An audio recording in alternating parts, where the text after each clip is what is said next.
declaring war on the black women to go out there and date outside the race. That sweet white nectar.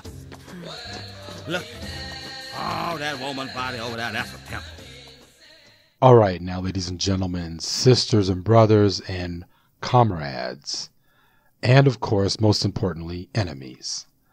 Here we go with the obligatory and inevitable interracial relationships episode. It's almost an embarrassment. No, fuck it. It is an embarrassment that in 2016, I have to say that between two polar opposite extremes of attitudes regarding interracial relationships in the black community, that in the middle, where common sense on this issue resides, that middle is but a tiny sliver, and the two attitudes take up the full spectrum on either sides regarding the issue of interracial relationships. Regarding the two attitudes, they fall on a left spectrum and a right spectrum, and I don't mean left in the conventional terms or right wing in the conventional terms. Just for image sake, stay with me. We're just going to go with what these two attitudes are.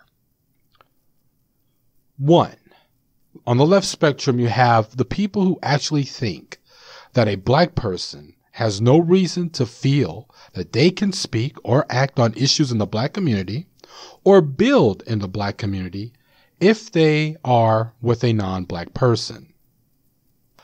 The problem is, of course, if left up to these dumbasses who no doubt have same-race relationships, might not do a goddamn thing in the community to get shit done. I'm not saying all people who oppose interracial dating or marriage or anything who happen to be in same-race relationships are not building anything, but the majority of them who fit the bill often put a lot of energy into talking shit than doing anything. As I've said in episode 3, New Form Factor, Black LGBT and Black Liberation, moving our people forward really isn't predicated on us making families. And that's it. We have always made families, and worse, we have always made politically conscious families. And not too much has come out of that. So obviously we need more than just heteronormative formations in our community to move us forward. Now, number 2, on the right of the spectrum, black people who hate themselves so much and other black people that they feel that non-black people are a quote-unquote upgrade for just being non-black. So you have these individuals who, let's face it, if they think an interracial relationship is their ticket out of their blackness or out of the black community, then you'd think they'd shut the fuck up and just disappear. Yet for some reason, they won't go away. And worse, they just hang around the internet, constantly talking about how black women ain't shit and how black men ain't shit. And that's all they do. Side note, notice how these particular people, after all their rage and fury and noise, never seem to find a non-black person. I mean, most of them, I should say. And they stay around the diaspora, hampering it with their self-hating diatribes and negative energy. Just notice that. That's all. That's just an observation. Of course, both of these two diametrically opposed positions are extremes and can be detrimental for the black individual who doesn't have self-hate, but wants to work with their community, but they just so happen to be in an interracial relationship. I want to illustrate for y'all that there is such a thing as a well-balanced view on this. Let me tell you a little story about Jack, a 24-year-old African-American man, and Diane, a 24-year-old Jewish-American woman.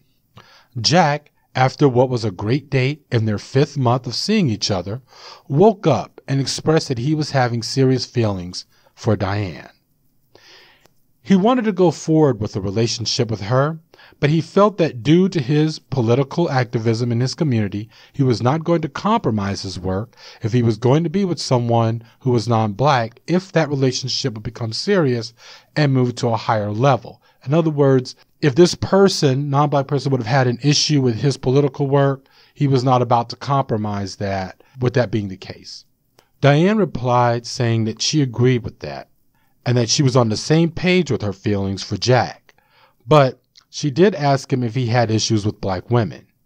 She said further that she saw black women as allies and was not interested in being with a man who saw the women of his own community as his enemy and non-black women as his savior. Jack confirmed that he never had issues with black women. His attraction to Diane really had to do with who she was to him, and she confirmed the same feelings. And with hot, sewer-smelling morning breath, Jack and Diane made that sweet morning love. The end. I just love a good happy ending. Okay, let us move on. Anyway, you see my point? None of that shit about swirling as we see it talked about in social media should have anything to do with our people moving forward. It shouldn't have anything to do with hampering it at all. The graves are full of police brutality victims, drug addicts, our missing resources in the community are things that are still happening nonstop. We need to deal with that in some way, either big or small, it doesn't matter. What I do know is the so-called pro-blacks and the uncle and aunt ruckuses of our community need to have seats and shut the fuck up or change their attitudes or both. This is the Garage Autonomist.